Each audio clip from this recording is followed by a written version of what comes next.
Salve Omnibus. So, I generally want my channel to be focused on discussing and analyzing ideas more than people. I think, while dismantling the arguments of SJWs is helpful in exposing the often sheer ridiculousness of progressive ideas, what's most important would be to go after the ideas themselves. All that being said, I think these kinds of videos are important, and for me, as a Christian conservative in a community dominated by liberal atheists, I think I can both provide a different perspective as well as address certain topics and issues often left untouched by the skeptics. However, I think we have found a commonality in the actors. Hello, Laci Green. Now, before I go ahead with this response video, I'm going to try and do two things. One, dismantle her arguments regarding abortion, and two, showing in detail how one person can effectively fail to make a single argument that isn't projection, a straw man, false use of statistics, and even flat-out lying. Now, sorry if I get angry throughout this video, but I didn't think it was possible for a person to be this intellectually dishonest. Y'all know my channel is full of simple, non-controversial topics, so Lying right off the bat, aren't we, Laci? I figured, hey, I should totally make a video about, abortion. Because, you know, for a channel centered around sex, maybe it's time you address the results of it. Ah, man, where do I even start? Well, all that sex you promote on your channel might be a good place. Houston, we have a problem. The majority of Americans believe in the legal right to an abortion, Yet recent polling and statistics show otherwise. particularly before 28 weeks of pregnancy.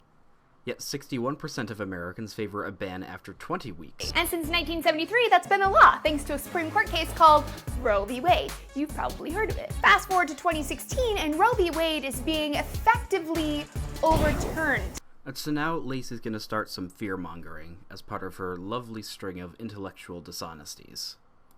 I don't want to make anyone panic, but actually everyone should panic. You know, I said she was gonna do some fear-mongering. I didn't know she would just outright say that people should panic. In many parts of the US, abortion has been made so difficult to obtain that it's effectively the same as if it were illegal. I know what you're thinking. How does that happen? Aren't our rights protected? Well, theirs certainly aren't.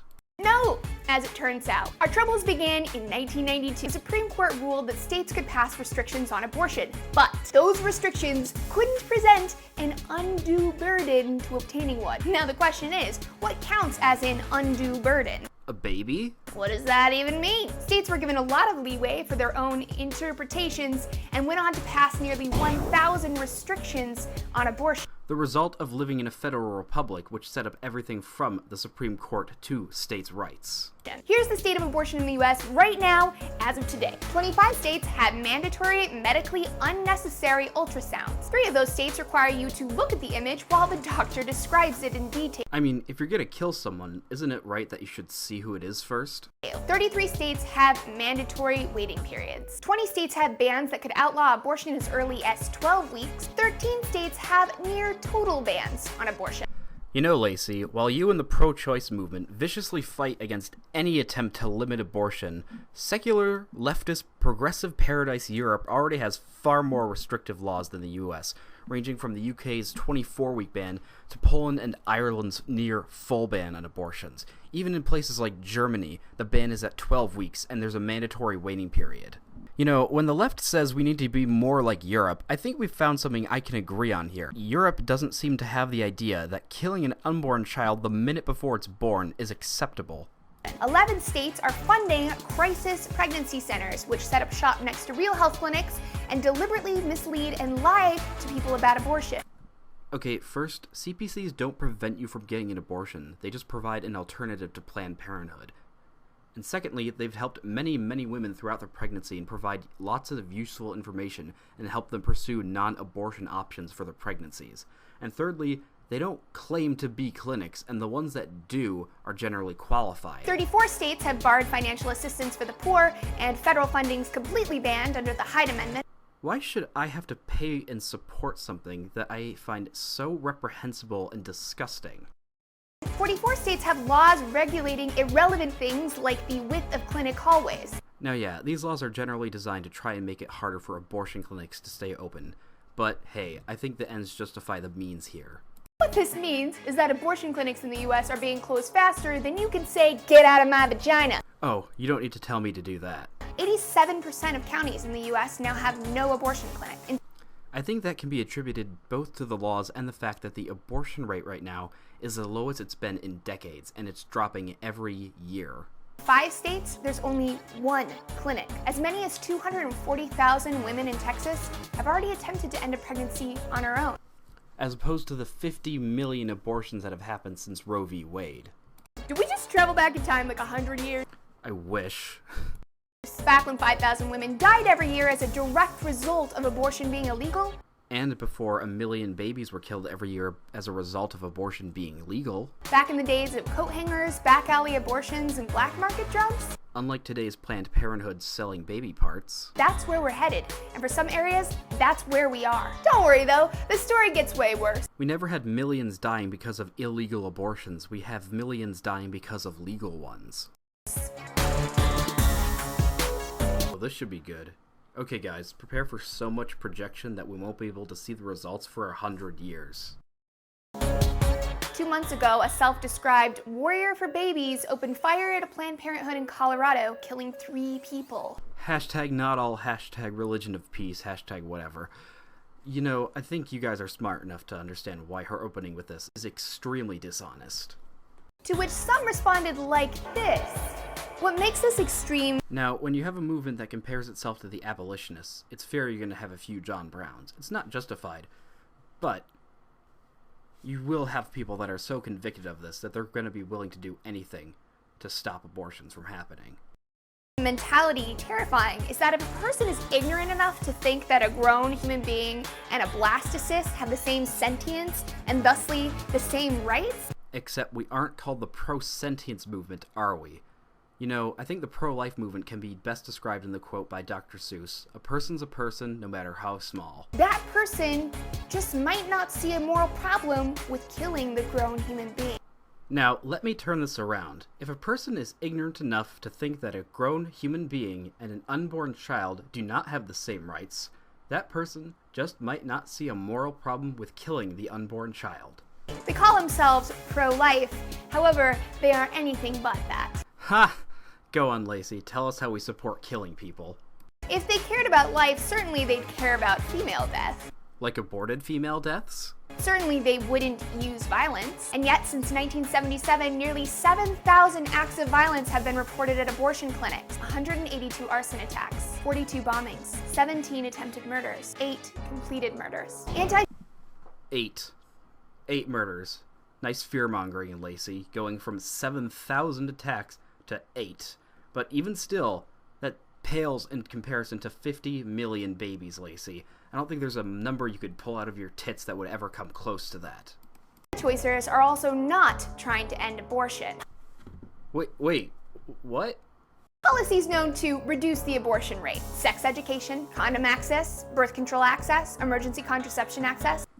And the pro-choice movement isn't about protecting women, it's about pushing your own agenda. Yet these politicians have fought to block literally all of those policies, instead offering us abstinence-only education known to increase the number of unintended pregnancies. Yet the abortion rate is decreasing rapidly, despite the fact that the pro-life movement is as strong as ever, and teens are having less sex as well. So abstinence seems to actually be working. Now, I am not good at math, y'all. Oh, Laci, that's fucking cultural appropriation. But something here does not add all of your arguments? up. This movement doesn't give a shit about life, about babies, definitely not about women. Evidence of which you have completely failed to provide any of, you ignorant slut. And so what's really going on here? The real motive of the self-described pro-life movement is a politicized attack on sex, and more specifically on female sexuality. Exactly, Laci. You got us. Yep. Every pro-life supporter from the Pope to pro-life Democrats is only in it to hate women. How on earth did you figure it out? Is it because pro-life and patriarchy start with the same letter? The underlying belief is that sex is only for procreation. It's a woman's duty to have babies. Isn't it though? Without women having babies, how would any of us be here? A woman who has sex for pleasure and not for babies has broken the rules. Actually, Laci, the rules for almost every church and every Christian teaching is that sex between a married man and a woman is fine, regardless if it is for procreation or not. Paul laid out marriage as a way for men and women to experience sexuality in a safe and sanctioned circumstance. So she sinned, and now she has to face the consequences of her actions. Consequences being pregnancy and childbirth. Wait, hold up. Are you saying pregnancy can result from sex? If that's the case, since your channel is all about that, wouldn't it mean it's partially your fault for this? The irony is Don't try and talk to me about irony, Laci. that nearly 3/4 of women who have an abortion are already mothers. Which doesn't make a damn bit of difference, Laci. And I know you're trying to exercise your Mormon ghosts, but please do it on your own time and stop wasting ours. Can't afford another child. And yet billions of women throughout history who were piss poor compared to how we are now managed to do it fine. So let's contrast this with the reproductive justice movement, otherwise known as pro-choice. Yes, let's compare the movement who you clearly have not slandered and have completely represented accurately with your own movement, shall we? The underlying belief of pro-choice is that people have a right to control their own body. When does an unborn child stop being part of a woman's body exactly anyway? When they cut the umbilical cord? And their reproduction. The right to life does not mean that fetuses or anybody else has a right to survive off of your body. Wow, Laci, when did you become a libertarian? And, oh yeah, that's fucking disgusting. Based on that logic, if a woman has a 5-year-old child and she decides she doesn't want it anymore because it's apparently just living off of her and mooching off of her, she can just kill it. Against your will. Philosophically, Laci, you don't know anything about philosophy, else you wouldn't be using so many logical fallacies. the right to our own body is so imperative, it's just so central That it justifies killing your own children. to our understanding of ourselves that people will take drastic measures, including putting their health and their lives on the line in order to preserve their autonomy, even when governments try to take it away. This has been the case all throughout. And now Laci demonstrates she has no understanding of history either. If she thinks for a second she can compare the struggle for the rights of men and democracy for that of the pro-choice movement, she is fucking delusional. If anything, the pro-choice movement is a movement against universal rights, as it demands that the right of a woman to kill her own child takes paramount over that child's right to life.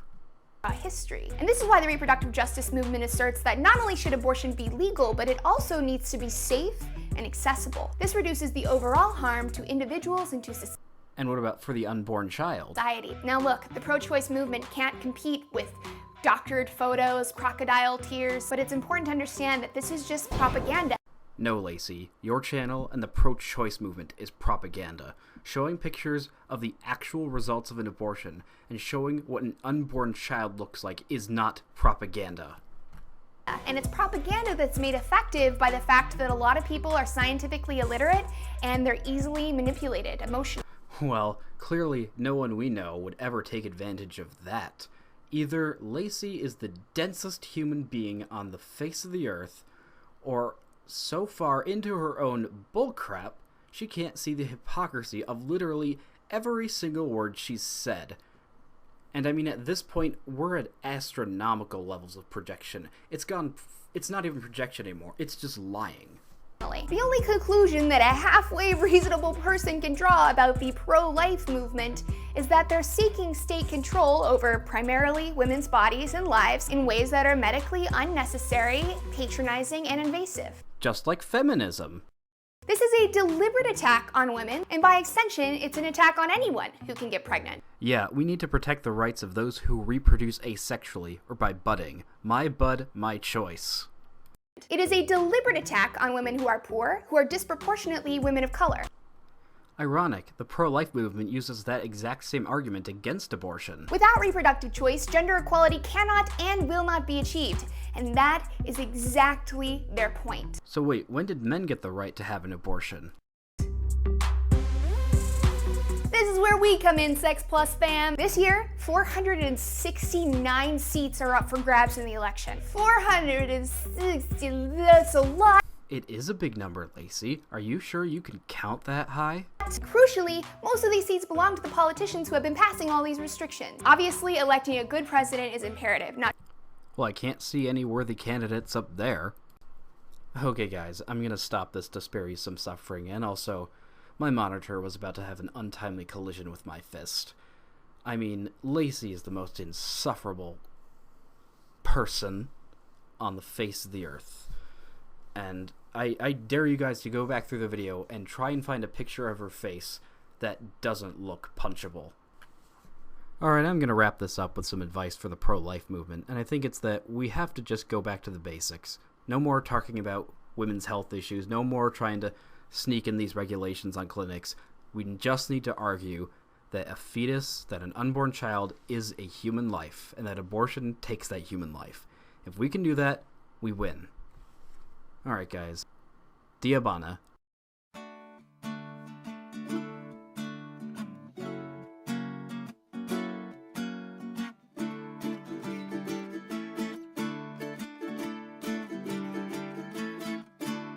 Wir wollen unseren alten Kaiser Wilhelm wieder. Wir wollen unseren alten Kaiser Wilhelm wieder.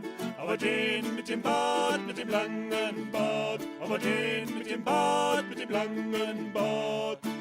So schwärmten unsere Eltern von der guten alten Zeit. Sie liegt so fern und weit, die alte Kaiserzeit. Doch war sie wirklich besser, diese gute alte Zeit, als einst der Opa, die Oma hat wohl gefeit. Ja, mit Jagdgesang und mit Hörnerklang, rings um Fair Berlin, durch die Wälder ziehen. Ja, mit Jagdgesang